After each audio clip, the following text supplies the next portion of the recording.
habla Alejandro Carpio, integrante del grupo San Antonio de Padua. En esta oportunidad voy a continuar con el tema de la Escuela de Formación, tiempos difíciles de los santos y cómo lo afrontaron. Antes de comenzar a hablarles de cada uno de los santos, vamos a hacer una pequeña oración. En el nombre del Padre, del Hijo, del Espíritu Santo. Amén. Ven Espíritu Santo, llena los corazones de tus fieles y enciende en ellos el fuego de tu amor. Envía tu Espíritu para darnos nueva vida y se renovará la faz de la tierra. Dios, que iluminaste los corazones de tus fieles con las luces del Espíritu Santo, concédenos saborear las cosas rectas según ese tu Espíritu y gozar para siempre de sus consolaciones. Por Cristo nuestro Señor. Amén. María, Madre de la Divina Gracia, ruega por nosotros. San Pablo Apóstol, ruega por nosotros. En nombre del Padre, del Hijo y del Espíritu Santo. Amén. Bien, como ya les dije, vamos a comenzar a hablar de 3 santos en específico. Vamos a iniciar primero con Santa Teresa de Jesús. A continuación se les mostrará una lámina donde se resaltan ciertos aspectos de su vida, los momentos difíciles, cómo los afrontó y hasta el día de su muerte. Santa Teresa de Jesús nace en Ávila, España, el 28 de marzo de 1515. Fue bautizada con el nombre de Teresa de Cepeda y Ahumada. Desde los 7 años ya se podía ver la fascinación que tenía por la vida de los santos. A los 15 años de edad, mejor dicho, a los 14 años de edad muere su madre. Ella misma cuenta en su biografía que no había sentido dolor tan grande y tan inmensurable. E incluso desde ese momento cuenta que con los ojos llenos de lágrimas se arrodilló frente a una imagen de la Santísima Virgen y le rogó que a partir de ese momento fuera su madre. La vida de esta santa transcurrió y a los 15 años, un año más tarde, su padre la inscribe en el colegio de Hermanas Agustinas de Ávila. Después de año y medio de estudio, se enferma y tiene que regresar nuevamente a su casa. Dicha enfermedad le sirvió mucho para reflexionar sobre la vida religiosa, tanto así que decidió tomar el sendero religioso en ese momento. Cuando le confiesa a su padre que quiere tomar el sendero de la vida religiosa, de inscribirse en el convento de las hermanas, su padre no estaba en total desacuerdo con ella. Para no perder esa devoción, esa oportunidad, decide escaparse de su casa e ir al convento.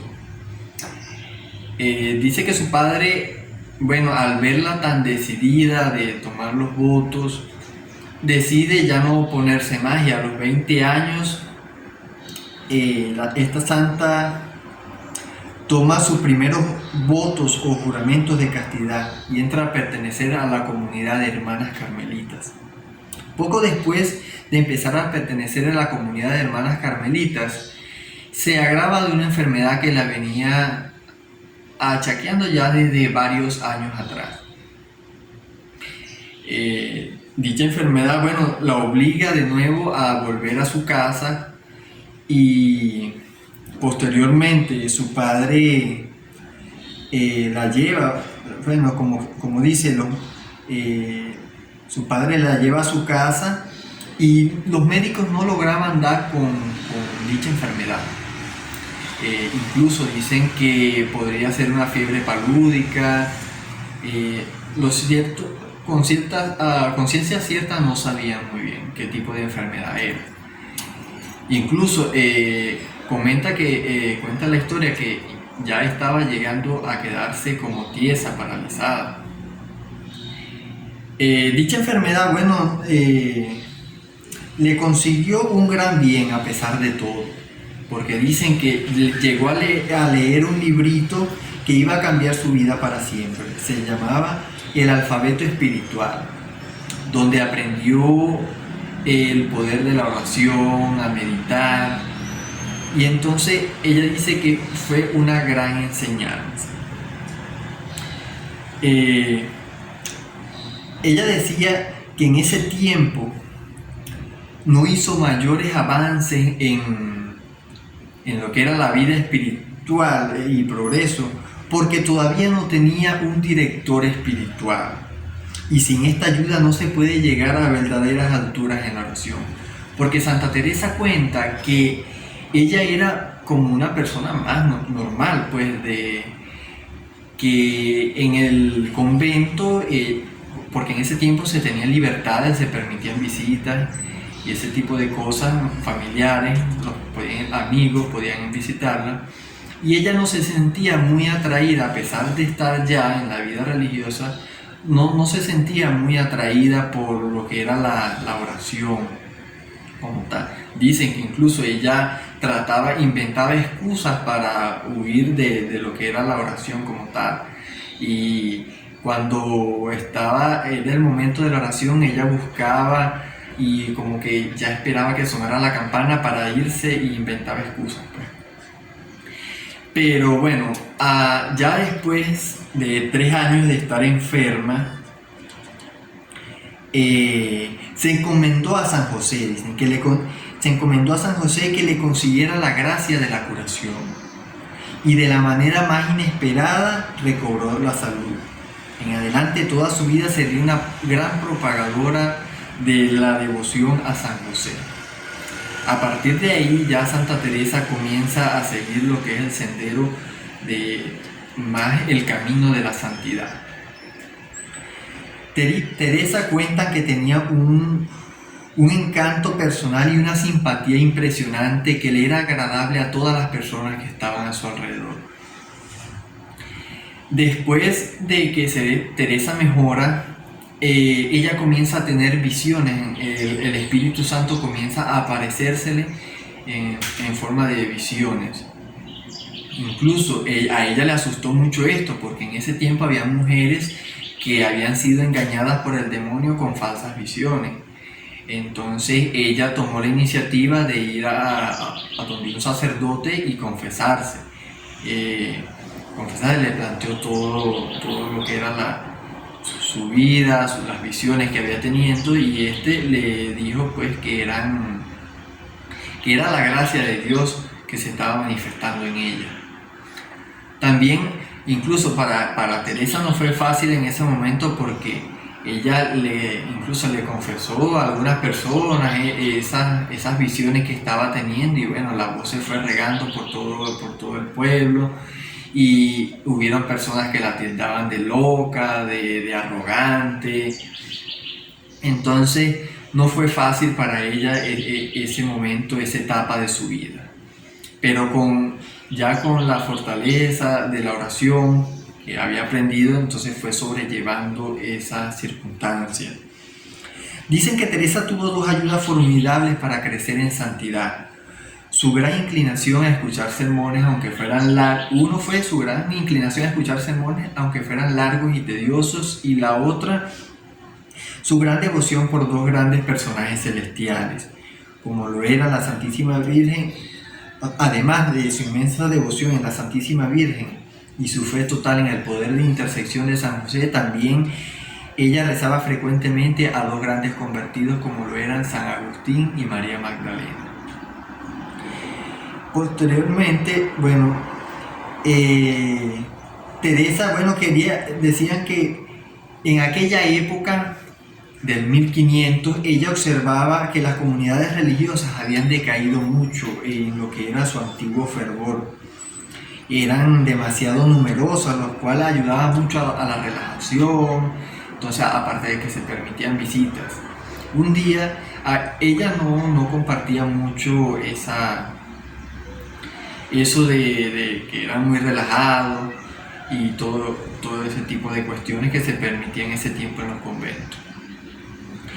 Un día dicen que su sobrina le comenta que lo mejor sería fundar una comunidad que tuviera pocas hermanas. Santa Teresa consideró esto como una idea venida del cielo y se propuso a fundar un nuevo convento. Ella llevaba un nuevo convento con pocas hermanas, pero bien fervorosas.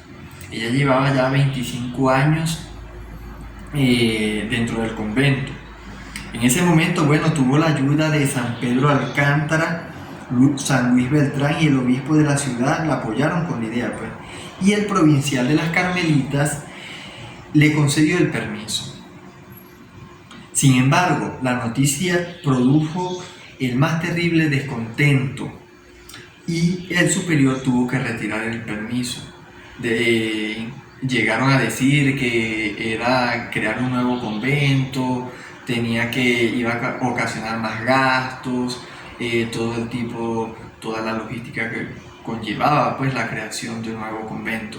Entonces, incluso cuando le revocaron el permiso, bueno, llegó a ser punto de crítica y de burla entre la comunidad del convento, de las demás hermanas carmelitas. Pero Santa Teresa no se dejaba doblegar tan fácilmente. Incluso llegó a obtuvo una entrevista con Felipe II y este quedó encantado con la personalidad de la santa, la cual tenía unas ideas luminosas y ordenó que no la persiguiera más, porque en ese tiempo ella fue perseguida también. Y así, bueno, fue llenando a España de sus nuevos conventos de carmelitas descalzas, poquitas pero muy fervorosas, dedicadas a conseguir la santidad propia y la de los demás. Se ganó a su causa a San Juan de la Cruz y fundó las Carmelitas Descalzos. Y bueno, Santa Teresa murió el 14 de octubre de 1582 en Alba de Tormes, Salamanca, España, donde reposa su cuerpo incorrupto. En 1604 se inició el proceso de canonización de Teresa y en 1614 es declarada beata. Y en 1662 fue canonizada por Gregorio XV. Y bueno, esto es parte de lo que fue la vida de Santa Teresa de Jesús. O sea, no fue fácil, las enfermedades, los puntos que era objeto de burlas, de críticas, no apoyaban sus ideas, y a pesar de eso, con la fe, la devoción, ella fue sobrellevando todas esas circunstancias y bueno, logró fundar muchísimos conventos, hasta el día de hoy que bueno, todavía existen muchas comunidades de conventos de los carmelitas, las carmelitas y descalzas las carmelitas descalzos. Bueno, ahora vamos a continuar con el santo San Roque. Cuenta la historia pues que San Roque habría nacido por el año 1300 en la ciudad de Montpellier, Francia. También dice que habría venido a la vida con un signo divino, una cruz roja en el pecho, una señal roja en forma de cruz en el pecho. San Roque nació en el seno de una familia muy acomodada en aquel tiempo. Su padre incluso llegó a ser gobernador, dicen, de la ciudad, y pues estaban muy acomodados, poseían muchas riquezas. A los 20 años de edad queda huérfano y decide desprenderse totalmente de todas sus posesiones y donárselas a los pobres. De alguna manera, nuestro santo habría hecho realidad aquella cita del Evangelio de Mateo que dice: vende lo que tienes, da el dinero a los pobres y así tendrás un tesoro en el cielo y luego vente conmigo. Y con ese deseo de seguir a Jesús en la pobreza y también de enseñar la fe cristiana, Roque inició su peregrinación hacia Roma. En el camino, en ese tiempo estaba azotando a muchas ciudades de Europa la llamada peste, una enfermedad terrible. Cuando San Roque inicia su peregrinación hacia Roma, que comienza a transitar las primeras ciudades, se va deteniendo en cada una de ellas, ayudando, sanando y curando a los enfermos. Dicen incluso que San Roque, con el simple hecho de hacer la señal de la cruz en la frente de los enfermos, quedaban sanados. También cuentan que llegaba a curar a los enfermos porque poseía ciertos conocimientos de medicina de cuando era joven. San Roque, además de eso, de curar y sanar a los enfermos, también enterraba aquellos cuerpos que dejaban abandonados y no les daban santa sepultura. Él se dedicaba también a ello. Y incluso, bueno, él va de ciudad en ciudad ayudando a enfermos en hospitales, en las casas, hasta que llega a Roma. De regreso por la ciudad de Rimini, San Roque predicó el Evangelio, dicen, y continuó curando la peste a las personas que podía. Tantas curaciones y tanto contacto con los infectados propició que en la ciudad de Piacenza quedara infectado. Roque, bueno, él decide, tras quedar infectado con la peste, decide alejarse, huir a un bosque para no afectar a las personas de ese pueblo, ni ser una molestia ni un cargo para nadie. En ese tiempo, bueno, dicen que Roque había tenido una iluminación del Señor, que le decía: te daré a probar el dolor de mi pasión. Roque aceptó esta penitencia y le rogó al Señor que le favoreciera con agua para calmar su sed. Dicen que en ese sitio donde estaba postrado él, con sus llagas, nació un aljibe de agua que le saciaba la sed a San Roque. También cuentan que hubo un perro que se acercaba todos los días con un trozo de pan en su boca y le daba de comer y le lamía las heridas. Es curioso, pero bueno, cuentan la historia que este perro llegaba y tomaba un trozo de pan de la mesa de su amo. Todos los días se iba a dárselo a San Roque. El amo, el dueño del perro, al ver tan curioso, como quien dice, tan curiosa actitud del perro, pues, que llegaba y tomaba un pan todos los días de su mesa, decidió un día seguirlo hasta el bosque y se encuentra con el santo postrado y decide brindarle ayuda. Esta noble persona llevaba por nombre Gotardo Palestrelli. Dicho hombre, bueno, le ofrece la hospitalidad a San Roque hasta que se recupera y puede sanarse de su enfermedad. También dice que este notable hombre decide seguir a San Roque,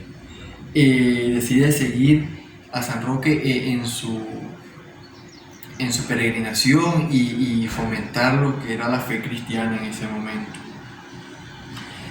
Bueno, también aún ya desfigurado y habría mejorado de la enfermedad, pero habría quedado desfigurado y él decide volver a su ciudad natal de Montpellier.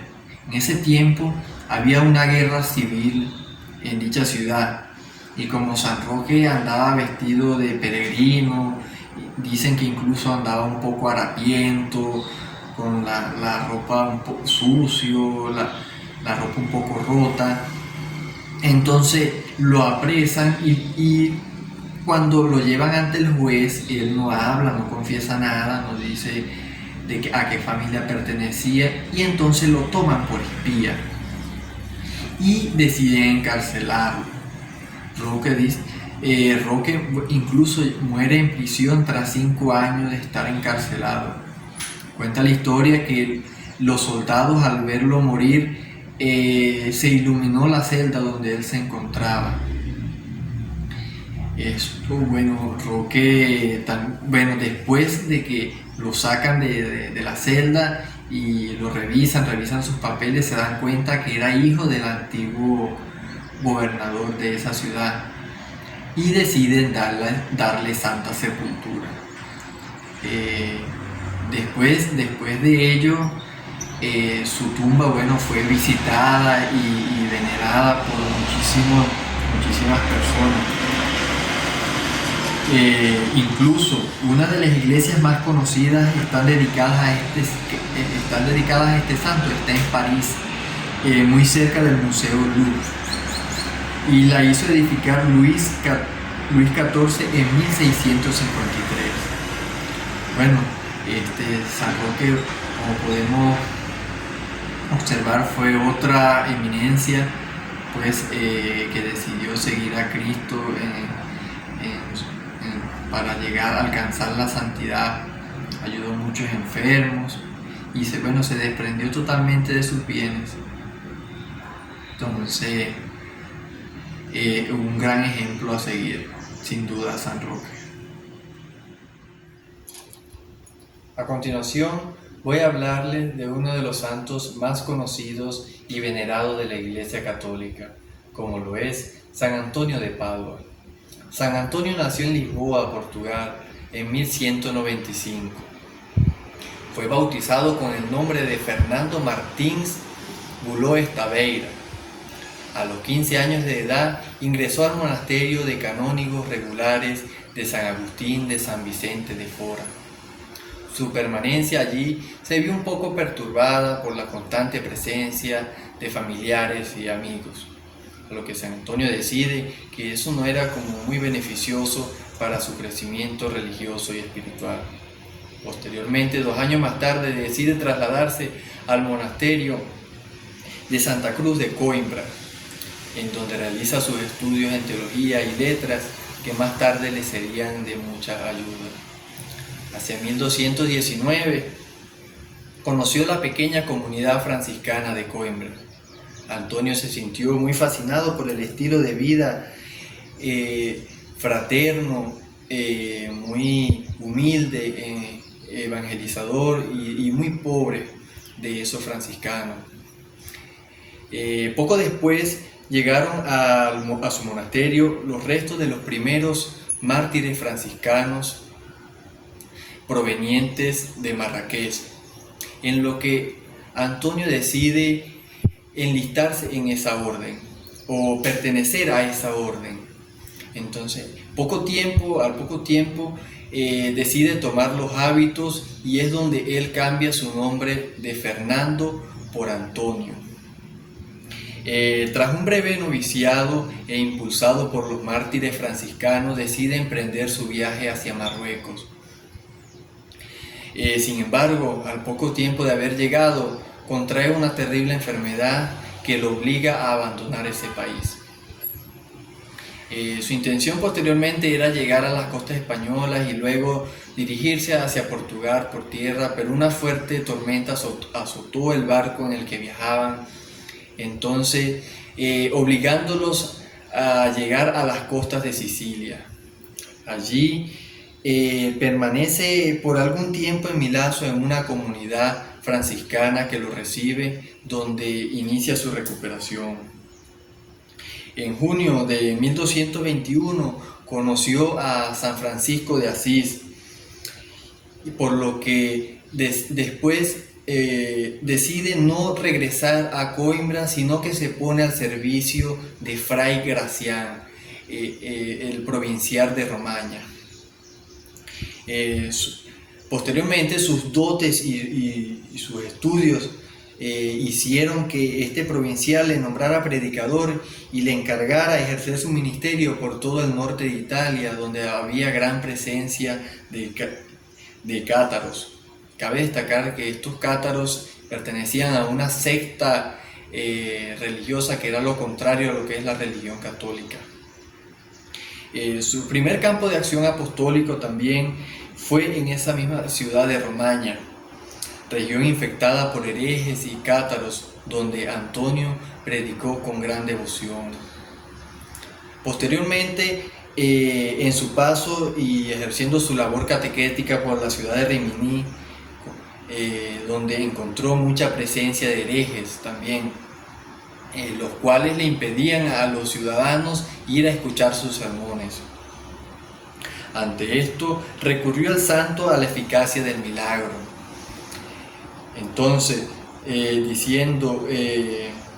diciéndole a las personas que se encontraba ya pues en un público que no quería escuchar la palabra de Dios, él decide como desplazarse hacia las orillas del mar Adriático, donde decide predicarle a los peces, diciéndole: oíd vosotros, peces del mar y del río, la palabra de Dios, ya que estos infieles herejes no la quieren escuchar. Ante estas palabras, los peces asomaron la cabeza del agua para escuchar la palabra de Dios. Aquel milagro causó mucho entusiasmo en la ciudad, quedando así convertidos muchos herejes. Fue tan eficaz su acción apostólica contra los herejes que los antiguos biógrafos lo llamaron martillo incansable de los herejes. Hacia 1224 o 1225, sus superiores lo trasladaron al sur de Francia, donde los albigenses tenían más fuerza que en Italia. Su método para combatir la herejía consistió en llevar una vida ejemplar, en charlas con los no creyentes y en la catequesis para fortalecer la fe de los cristianos. Y así estuvo un tiempo por varias ciudades de Francia, como Montpellier, Toulouse y el oeste de Lyon. La muerte de San Francisco el 3 de octubre de 1226 le obligó a volver a Asís, y un año más tarde, debido a su inmensa labor ejercida, fue nombrado provincial de Romaña. También por entonces debió estar largas estancias en Padua, donde fundó una escuela de franciscanos y comenzó a escribir sermones. Fruto de su labor fue el aumento de las misiones de predicación y la fundación de numerosos conventos.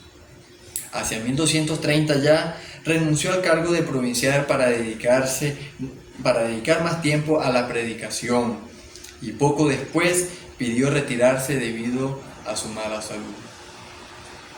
Antonio de Padua fallece en Italia el 13 de junio de 1231, en Padua, Italia, y un año después de su muerte fue canonizado por el Papa Gregorio IX.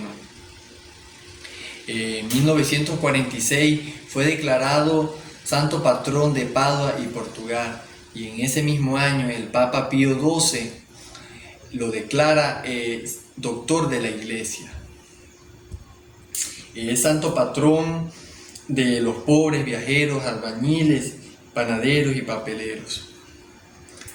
Bueno, básicamente lo mencionado es parte de lo que es la reseña y la vida de San Antonio de Padua, donde se puede evidenciar su inmensa labor apostólica y predicando el Evangelio y convirtiendo a los herejes, además de la fundación de numerosos conventos en distintas ciudades de Italia y Francia.